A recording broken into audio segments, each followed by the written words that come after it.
Shohjahon Jo'rayev. Bilsan, ukajonim, katta bola bo'lib qolding. Kecha menga intervyu jo'natishibdi. Men san oldinga borib kechirim so'raganman.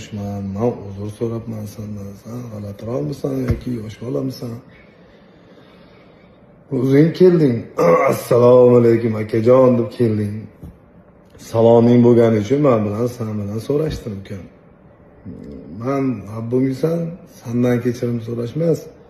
Seni dadangni oldiga so'rashgani men bormaganman. To'yda to'g'ri kelib qolganmiz, birga ashula aytganmiz. Shu hayotimda shu 2 marta to'yda ko'rdim. Doim menga tashab yurardi dadang rahmatli.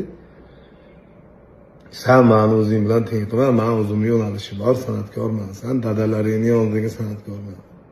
Kelmadi. Sen salar gapiryapsan, men sen dadangdan sal kichkinaman xolos. Meni dada degan, aka deganman, ukam.